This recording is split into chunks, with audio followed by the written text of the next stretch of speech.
हे बच्चा, good morning. कैसे हो आप लोग? आई होप आपकी पढ़ाई अच्छी चल रही होगी। हम लोग एक नया चैप्टर स्टार्ट कर रहे हैं सिविक्स का, that is chapter 2 class 9। Chapter 2 है class 9, constitutional design. Constitutional design means making of constitution. पहले कॉन्स्टिट्यूशन को समझ लेते हैं। तो कॉन्स्टिट्यूशन होता क्या है? कॉन्स्टिट्यूशन जो है किसी भी कंट्री का, it's a supreme law. Country, किसी भी कंट्री का means constitution is supreme law of any country. किसी भी कंट्री में अगर कॉन्स्टिट्यूशन है तो उससे ऊपर कुछ नहीं होगा, ठीक है? इससे ऊपर कुछ नहीं हो सकता है। तो ये सुप्रीम लॉ बेसिकली होता क्या है? It is set of rules and regulations. Set of rules and regulation in written format. In written form. Now ये जो लिखा होता है रूल्स एंड रेगुलेशन, ये करता क्या है उसको समझते हैं। कॉन्स्टिट्यूशन का बेसिक दो रोल है। सी, एक तो किसी भी कंट्री में आपको सिटीजन मिलेंगे, वहां के सिटीजन, और सिटीजन के ऊपर रूल करने के लिए गवर्नमेंट, ठीक है? तो सिटीजन को ये कॉन्स्टिट्यूशन सिटीजन को जो है प्रोटेक्शन प्रोवाइड करता है, मेजर। प्रोटेक्शन कैसे प्रोवाइड करेगा? थ्रू, मान लीजिए थ्रू राइट्स। मींस ये जो रूल्स और रेगुलेशन है ना, इट कंटेन्स, कुछ रूल्स रेगुलेशन ऐसे होंगे जो सिटीजन के राइट्स को कंटेन करेंगे। और गवर्नमेंट के लिए क्या है इसमें? गवर्नमेंट के लिए गवर्नमेंट का पावर, यानी कि किस तरह से उनको अपने पावर को इस्तेमाल करना है, मींस लिमिट इट्स पावर, कब इस्तेमाल करना है, कहां इस्तेमाल करना है। इसके अलावा गाइड करता है गवर्नमेंट को। सी, लिमिट करने का मतलब एक तरीके से कॉन्स्टिट्यूशन ये गाइड करता है कि आपको क्या नहीं करना है, व्हाट नॉट टू डू, क्या नहीं करना है।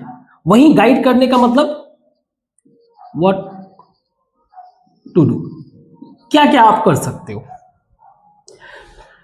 तो गवर्नमेंट को लिमिट करना, जैसे कि आप कोई ऐसा काम नहीं करोगे जिससे पब्लिक का या सिटीजन का जो है कोई भी राइट्स वायलेट हो। गाइड करने का मतलब आप जो है पब्लिक के वेलफेयर के लिए कोई काम कर सकते हो। अपार्ट फ्रॉम दैट, ये गवर्नमेंट के स्ट्रक्चर को भी डिसाइड करता है। नाउ गवर्नमेंट का मतलब क्या होता है? सी, गवर्नमेंट एज हम लोग समझते हैं, मान लीजिए हमारे इंडिया में मोदी गवर्नमेंट वो नहीं होते। गवर्नमेंट एक तरह का एक्टिविटी होता है। एक तरह का मतलब ऐसा एक्टिविटी होता है जिसको मेजर 3 पार्ट में हमने डिवाइड कर रखा है गवर्नमेंट की एक्टिविटी को। लेजिस्लेटिव एक्टिविटी,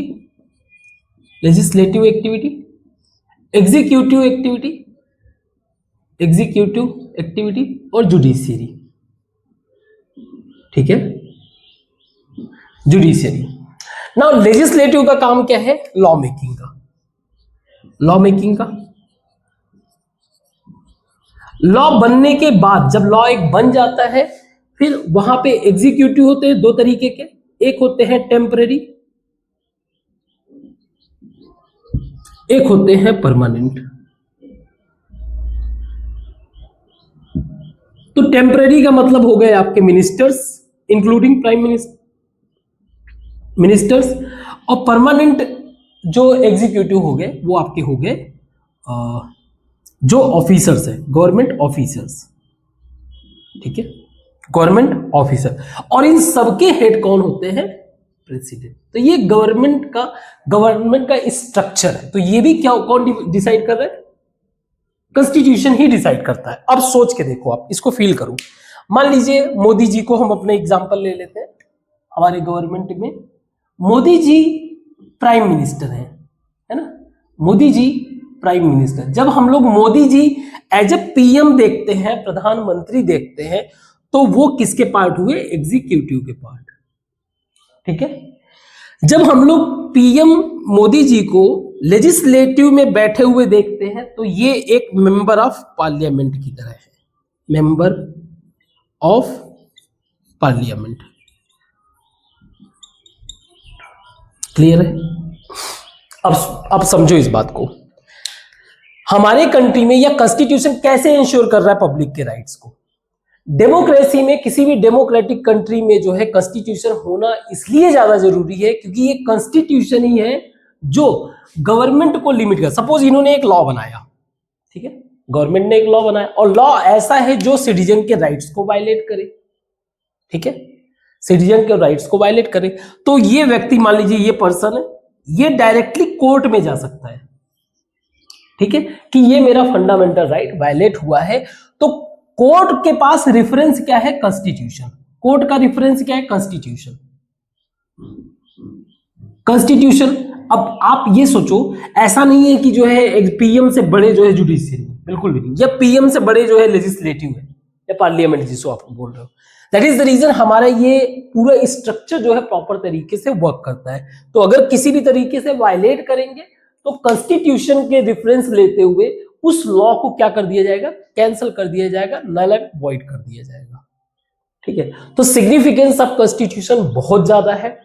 होता क्या है कि जनरली हम लोग चीजों को जानते नहीं है, समझते नहीं, इसलिए हमें लगता है कि हमारे साथ अन्याय हो रहा है या कुछ भी ऐसा लगता है। बट इन रियलिटी गवर्नमेंट अगर कोई भी काम कर रहा है, आपके पास पूरा अधिकार है कि आप चीजों को क्या करो, काउंटर कर सकते हो, गवर्नमेंट के अगेंस्ट भी जा सकते हो अगर आपको ऐसा लगता है तो। दूसरी बात यह है कि जितना भी मैनिपुलेशन होता है, पब्लिक मैनिपुलेशन, लोगों का जो पॉलिटिकल ओपिनियन होता है, उससे आप तभी बच सकते हो जब आप इन चीजों को बेहतर तरीके से समझो कि चाहे गवर्नमेंट कोई भी आ जाए, आप हमारे कॉन्स्टिट्यूशन के ही कारण जो है स्मूथ चेंज ऑफ गवर्नमेंट देखने को मिलता है। मतलब एक पर्टिकुलर गवर्नमेंट वर्क कर रहा है, जब इलेक्शन हुआ उस गवर्नमेंट को रिप्लेस करके एक नया गवर्नमेंट आ जाना, उसका रीजन ये है कॉन्स्टिट्यूशन हमारा। गेटिंग? बट ये तो एक जनरल एस्पेक्ट वाली बात है कॉन्स्टिट्यूशन का। बट इस कॉन्स्टिट्यूशन का बनना, मेकिंग ऑफ कॉन्स्टिट्यूशन, मेकिंग का मतलब drafting of constitution, drafting of constitution, ये एक इतना इजी टास्क नहीं था, बहुत ही टफ काम होता है डेमोक्रेसी में। क्योंकि किसी भी कंट्री में, अगर डेमोक्रेटिक कंट्री अगर आप पिक कर रहे हो, जैसे इंडिया में ह्यूज लेवल ऑफ डाइवर्सिटी मिलता है, रिलीजन, रेस, कास्ट, इसके बेसिस में। और हर एक डाइवर्सिटी का अपना एक डिमांड, अपनी एक जरूरत होती है, अपनी एक आइडेंटिटी होती है, उसके बेसिस पे पॉलिटिकल उनका प्रेजेंटेशन होता है। उस पॉलिटिकल प्रेजेंटेशन का काम ही यही है कि वो उनके नीड को क्या करे, उनके जिनको ये रिप्रेजेंट करे, उनके नीड को जस्टिफाई करे। तो कॉन्स्टिट्यूशन का बनाना not easy task. That is the reason हम कॉन्स्टिट्यूशन, ड्राफ्टिंग ऑफ कॉन्स्टिट्यूशन, दो एग्जांपल से हम लोग समझेंगे, 2 एग्जांपल से। एक एग्जांपल हमारे लिए साउथ अफ्रीका है कि साउथ अफ्रीका में कैसे कॉन्स्टिट्यूशन का फॉर्मेशन हुआ, और दूसरा हमारा खुद का प्यारा सा भारत, हमारा इंडिया। ठीक है, तो इसको मिटाते हैं और साउथ अफ्रीका की स्टोरी स्टार्ट करते हैं। Democratic constitution of south Africa.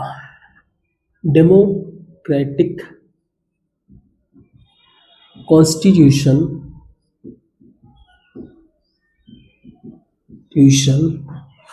Of south Africa. South Africa कहाँ है ये क्लियर होना चाहिए।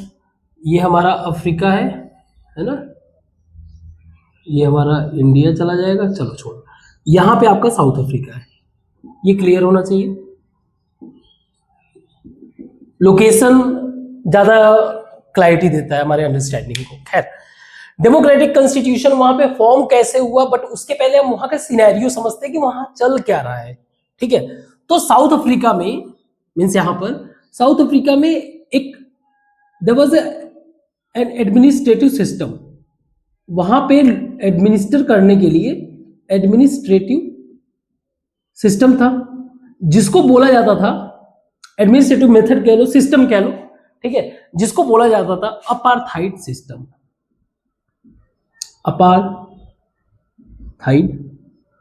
अपार्थाइड सिस्टम, इसको बोला जाता था अपार्थाइड सिस्टम। नाउ ये बेसिकली था क्या, it was completely a racial, या कह सकते हो बेस्ड ऑन रेशियल डिस्क्रिमिनेशन,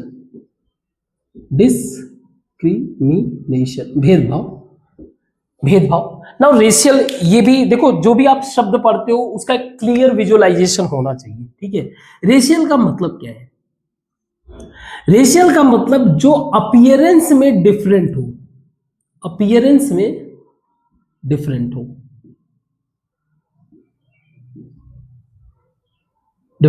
जैसे एग्जांपल के लिए आप अफ्रीका में चले जाओगे, आपको ज्यादातर लोग क्या मिलेंगे? ब्लैक मिलेंगे, है ना, ब्लैक मिलेंगे।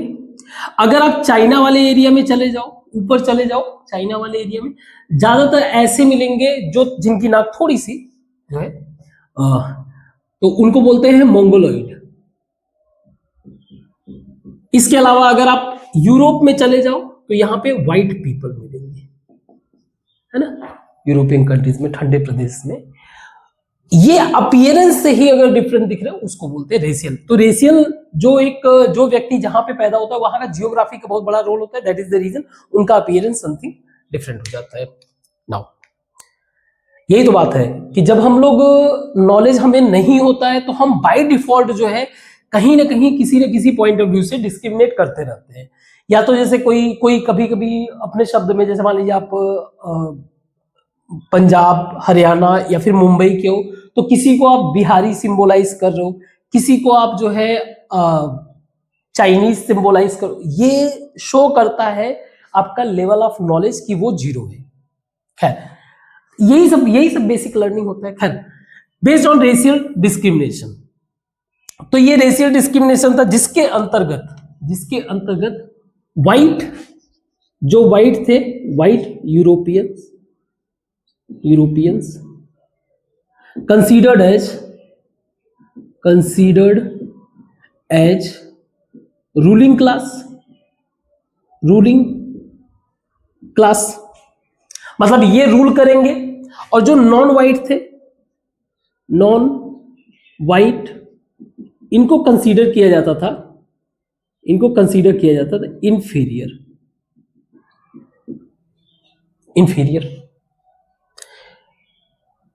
और यही रूलिंग क्लास यानी कि व्हाइट पीपल जो है दे impose rules, regulation and restrictions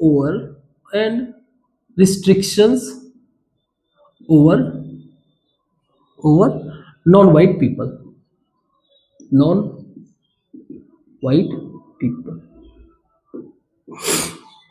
तो ये क्या करते थे, जो भी इनका रूल्स रेगुलेशन था ये नॉन वाइट जो थे, ब्लैक थे, उनके ऊपर जो है इंपोज करते थे। जैसे नॉन वाइट पीपल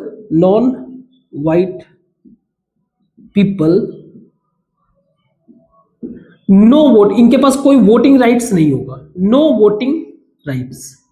कोई वोटिंग राइट्स इनके पास नहीं होगा। ठीक है,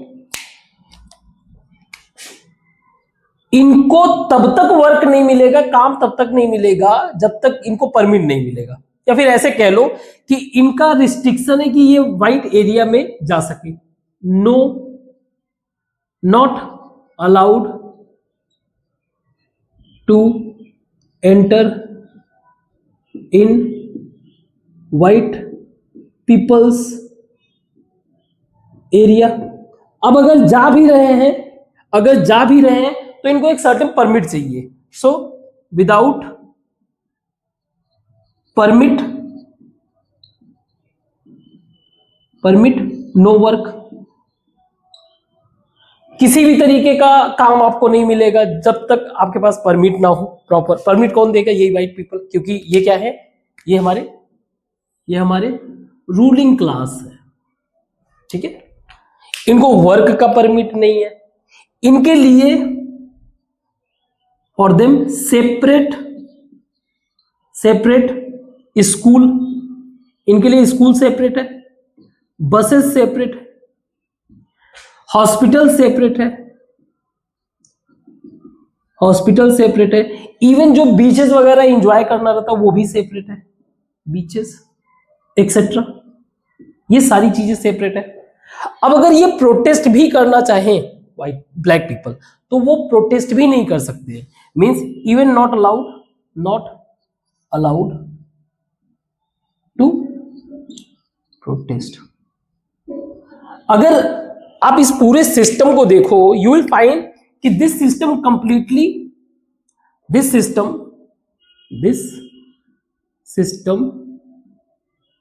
creating a separation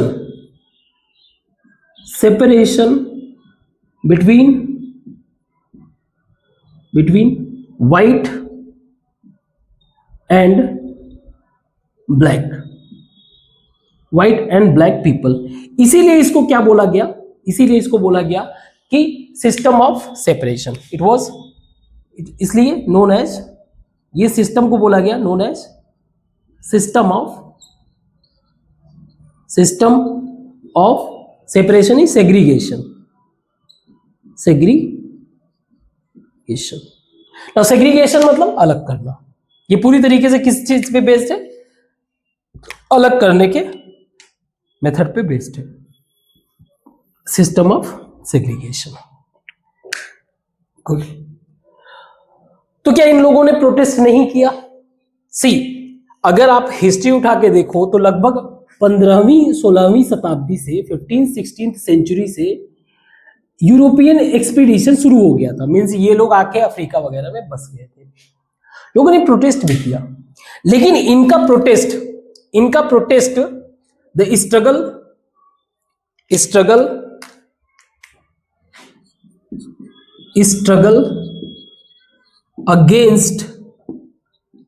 against apartheid को आप हिंदी में बोल सकते हो रंग भेद। इसको बोल सकते हो आप रंग भेद, ठीक है, रंग भेद डिस्क्रिमिनेशन। तो स्ट्रगल अगेंस्ट अपार्थाइड, इन्होंने स्ट्रगल भी किया, एक लंबे समय तक किया। धीरे धीरे लोग अवेयर होते गए। इवन अगर 1950 की बात करें, 1950 वो टाइम था जब स्ट्रगल गॉट मोर इंटेंस।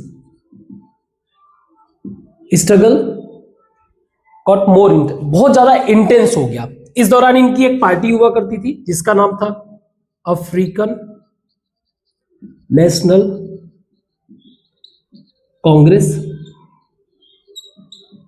वैसे इनको पार्टी बनाना भी जो है अलाउ नहीं था, not allowed to form party, not allowed to form any party, political party. अब हम लोग 1950 का सिनेरियो देखो। इस टाइम तक रसिया जो है आजाद हो चुका है, यूएसएसआर जो है बन चुका है। ये सारा सिनेरियो देखो, तो अफ्रीका के जो लोग थे, ये लोग जो है इस पार्टी के अंतर्गत प्रोटेस्ट कर रहे थे, और इनको सपोर्ट भी ऐसे ही जो रसिया वालों से इन्फ्लुएंस थे। दुनिया में बहुत सारी चीजें चल रही थी ना, हाई लेवल का बदलाव। आप 1950 का टाइम देखो, इस टाइम तक इंडिया भी आजाद हो चुका था। तो पीपल अवेयर कि क्या क्या चीजें, और यहाँ पे तो गांधी जी ने भी मेजर रोल प्ले किया है। खैर, सो यहाँ पे जो है protest started, supported by worker union, worker union, मैंने ये रसिया वाला क्यों बताया, क्योंकि ये यूनियन फॉर्म कर रहे हैं वर्कर्स, ठीक है। सपोर्टेड बाय कम्युनिस्ट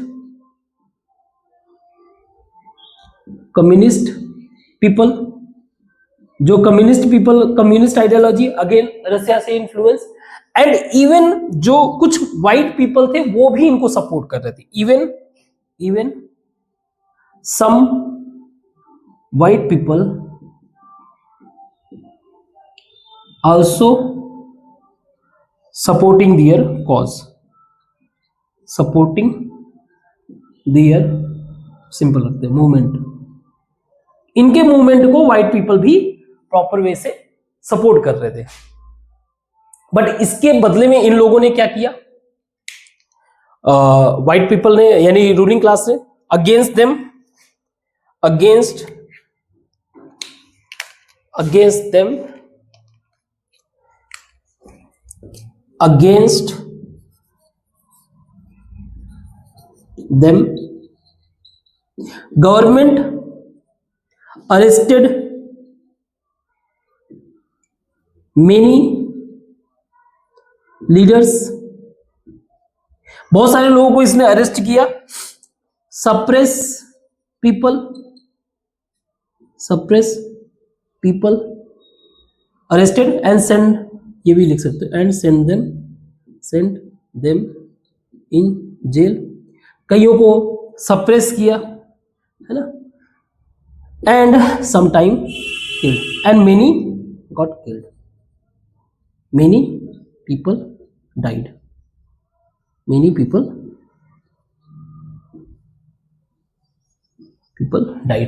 बहुत सारे लोग भी मारे गए। बट इन सबका न्यूज जो है पूरे वर्ल्ड में फैल रहा था, means people, the world, so the separation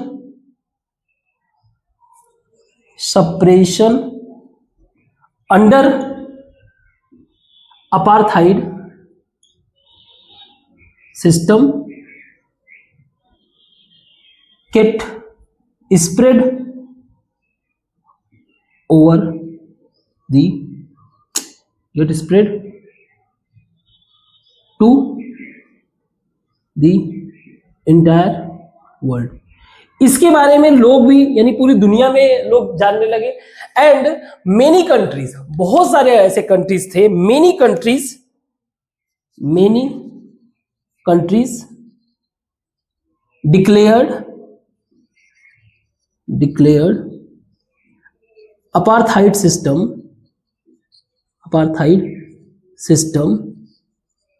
is unjust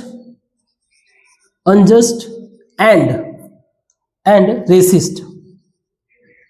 इसको क्या करने लगे, बहुत सारे कंट्रीज जो है एक तरह से इनडायरेक्टली इन जो लोग इसको मूवमेंट या फिर प्रोटेस्ट कर रहे थे उन प्रोटेस्टर को सपोर्ट कर रहे थे थ्रू सेइंग कि ये जो आपका सिस्टम है, आप अपार्थाइड मेथड जो फॉलो कर रहे हो, ये पूरी तरीके से अनजस्ट और रेसिस्ट है। तो इसके बाद क्या हुआ उसको समझते हैं, इसको मिटाते हैं। सो व्हाइट पीपल रियलाइज कि वो रिप्रेशन के साथ तो रूल नहीं कर सकते। White people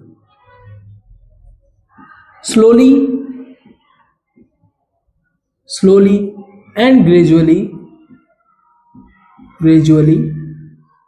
realized that they can't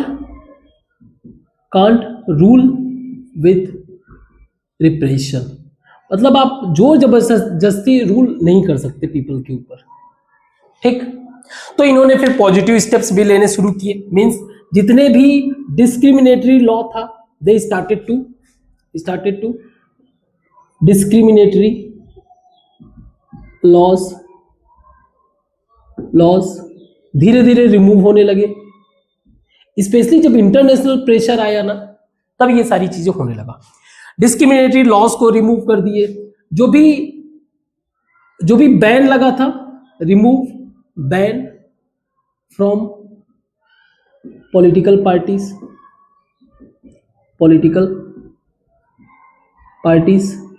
ban remove ban from media, जो भी मीडिया के ऊपर बैन लगा था इन सबको रिमूव कर दिया। इवन ड्यूरिंग द प्रोटेस्ट, जिस टाइम पे प्रोटेस्ट चल रहे थे, क्योंकि प्रोटेस्ट भी कंटिन्यूअस बढ़ रहे थे, ड्यूरिंग द प्रोटेस्ट कई सारे लीडर्स को इन्होंने डिटेन किया था, टॉर्चर किया था। They release many leaders, they released many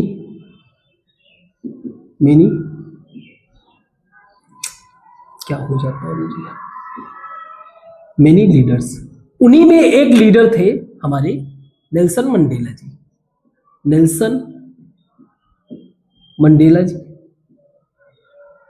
जिनको लगभग 28 years for jail, he was, ये लगभग 28 इयर्स जो है, almost 28 years in jail. So it was a historic day. इसके बाद it was a historic day, historic day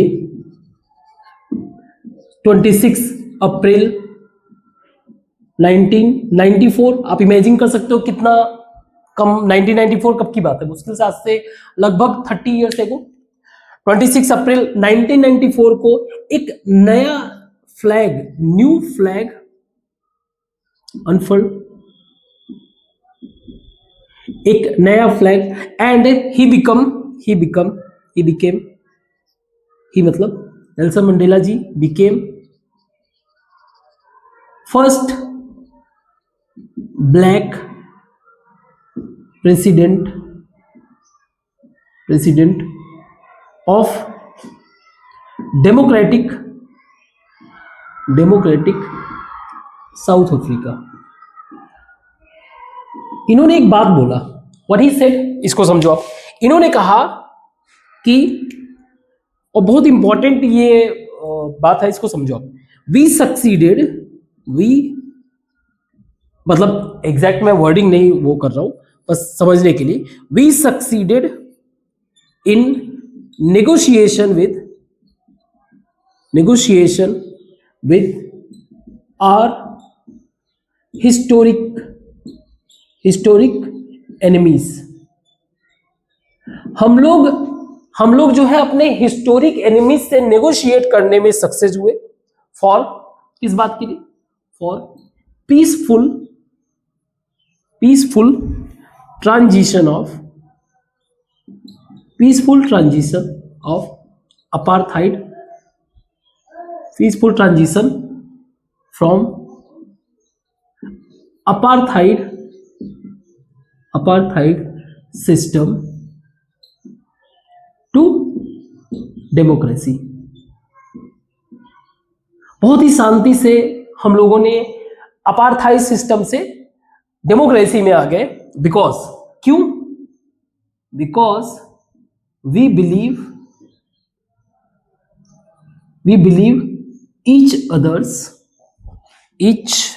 others goodness. ये बहुत बड़ी बात थी। अगर आप इस प्रॉपर पूरे स्टेटमेंट को अगर आप एनालाइज करोगे, सो इट वाज कंप्लीटली, जो साउथ अफ्रीका डेमोक्रेसी बना वो completely based on core idea. और वो कोर आइडिया क्या था? नो रिवेंज, कोई रिवेंज नहीं लेना है, फॉरगिव करना है, और रिकंसिलिएशन जो है सहमति वगैरह बना के जो है कोई बदला नहीं लेना है, हमें जो है आगे बढ़ना है। ये आप कह सकते हो it was high level of, कह सकते हो मोरालिटी। इट वाज एग्जांपल, अगर वर्ल्ड के पॉइंट ऑफ व्यू से देखा जाए, as it was big moral example for world। ये दुनिया का सबसे बड़ा मोरल एग्जाम्पल था, जहां पे एक ऑपरेस करने वाला कम्युनिटी है, रेस है, दूसरा जो कंटिन्यूअसली सप्रेस हो रहा है, प्रॉब्लम झेल रहा है, जब वो लोग ट्रांजिशन किए तो यहाँ पे किसी भी के साथ बदला लेने, मतलब ये अलग ही लेवल का थॉट है। क्लियर यहां तक? ना हाउ डेमोक्रेसी फॉर्म, डेमोक्रेसी कैसे फॉर्म हुआ, यहाँ पे डेमोक्रेसी फॉर्म हो गया, कैसे कॉन्स्टिट्यूशन बनाया, कॉन्स्टिट्यूशन फॉर्मेशन इनका कैसे हुआ, ये भी बड़ा अच्छा सा है। टुवर्ड्स न्यू कॉन्स्टिट्यूशन, कैसे एक नया कॉन्स्टिट्यूशन इन्होंने फॉर्म किया। सो जो ऑपरेशन थे, operation that is white people plus जो एएनसी के लीडर्स थे, यानी कि जो ऑपरेस हुए, oppressed people that is black, या आप कह सकते हो ANC leaders, African national Congress के जो लीडर्स थे, ये लोग लगभग 2 years तक सिट टुगेदर फॉर 2 years, 2 साल के लिए इन्होंने आपस में साथ में बैठे और दे डिस्कस, खूब बहुत सारी बातों को इन्होंने डिस्कस किया, डिबेट किया, मुद्दों को नेगोशिएट किया कुछ बातों को लेकर, एंड सर्टेन लेवल तक दे कंप्रोमाइज किए। After this huge level of discussion they came with new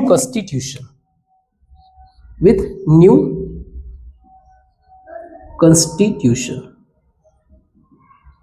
जो कॉन्स्टिट्यूशन क्या कर रहा है, कॉन्स्टिट्यूशन प्रोटेक्ट कर रहा है मल्टीपल कल्चर को,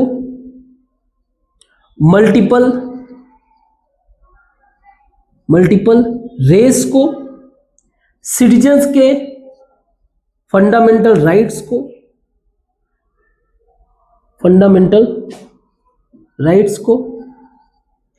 जस्टिस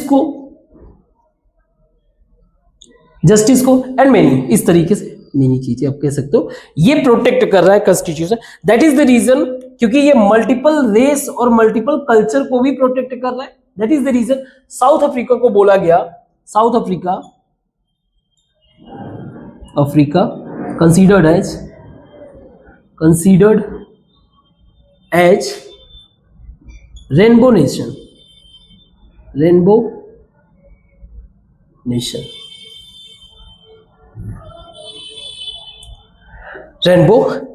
इसके ऊपर भी मंडेला जी ने इस बात को बोला कि ये ना सिर्फ जो है इंश्योर करता है, जो हमारा नया कॉन्स्टिट्यूशन है वो इंश्योर करता है no past mistake, no repetition of past mistake, no repetition of past mistake, but also ensure our shared future। हमारे पास्ट मिस्टेक को तो ये मतलब कॉन्स्टिट्यूशन इंश्योर करता है कि वापस से ऐसा गलती होगा नहीं, लेकिन फ्यूचर भी हमारा जो है क्या होता है, प्रोटेक्ट होता है। तो ये आप ये रियलाइज कर सकते हो कि कितना टफ काम होता है, मतलब टफ काम रहा होगा कि कैसे कॉन्स्टिट्यूशन बनाना। कई सारे लोग उस पर्टिकुलर प्रोसेस में कई सारे लोगों की जान गई है ना, थाउजेंड्स ऑफ पीपल डाइड, लोगों को मारा गया, किल्ड, उनको टॉर्चर किया गया जेल के अंदर, तो आसान काम नहीं रहता है। दैट इज द रीजन हमें इसका एग्जाम्पल लेना पड़ा, यानी कि हमारे बुक में जो है इनका एग्जाम्पल दिया गया है साउथ अफ्रीका, ताकि अल्टीमेटली वी गेट रियलाइज कि हमें कितना ज्यादा जरूरी है कि हम दूसरों की गलतियों से सीखें। हमारे साथ प्रॉब्लम ये है कि लोगों के पास, हर एक इंसान के पास सर्टेन किसी न किसी फॉर्म ऑफ सुपीरियरिटी मिल ही जाता है। सुपीरियरिटी किसी न किसी बात का आप ले ही लेते हो, चाहे वो रिलीजन का हो, चाहे वो रिलीजन का आप सुपीरियरिटी मींस मेरा रिलीजन सबसे बेस्ट है। प्रॉब्लम यहां नहीं होता when you start to consider other one inferior, यहां से कहानी शुरू होता है। आप हो सकता है कास्ट की सुपीरियरिटी लो, है ना, आप हो सकता है किसी लैंग्वेज की superiority low, means I can speak very well English Vinglish जो भी है ना, तमिल मराठी, इन सब चीजों की सुपीरियरिटी। अपार्ट फ्रॉम हो सकता है आप बहुत ज्यादा ब्यूटीफुल हो, हैंडसम हो, इसकी भी सुपीरियरिटी आप में। ऑल सच सुपीरियरिटी सबसे पहले अगर किसी को डिस्ट्रॉय करता है तो वो खुद को। नॉलेज क्या करता है, इन्हीं सुपीरियरिटी को बैलेंस करने का काम करता है। Knowledge keep this thought of superiority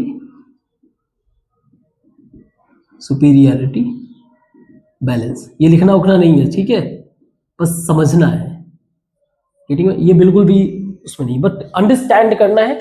जिस दिन आप नॉलेजेबल होते जाओगे उतने ही हर एक पॉइंट ऑफ व्यू से आपका मेंटल जो है बैलेंस होता जाएगा। ना तो आप रिलीजियस सुपीरियरिटी फील करोगे, ना कास्ट, आप हमेशा प्रोग्रेसिव माइंडसेट के रहोगे। और ये भी हम, ये जो साउथ अफ्रीका का कॉन्स्टिट्यूशन था, it was a progressive constitution. कैसा था? प्रोग्रेसिव कॉन्स्टिट्यूशन, ठीक है। इसको मिटाते हैं और आगे डिस्कस करते हैं इंडिया के भी। और पहली बात तो ये समझ लेते हैं ना कि यहां से एक और आइडिया मिल जाएगा कि हमें कॉन्स्टिट्यूशन की जरूरत क्यों है। इसको मिटाते हैं। आई थिंक आज के लिए इतना सफिशियंट है। आप इसको पहले बेहतर तरीके से नोट्स बना लो, इनमें जो भी पॉइंट्स वगैरह, क्वेश्चंस वगैरह फॉर्म बनते हैं, क्वेश्चन बना लो, आप बुक को चेक करो, सारी चीजें अच्छे से एनालाइज करो। बाकी की चीजों को हम लोग कल डिस्कस करेंगे, ठीक है। और कोई मिस्टेक हो तो चेक कर लेना, ठीक। इन सब बातों को नहीं नोट करना है, ठीक है। तो आज के लिए बस इतना ही। Thank you.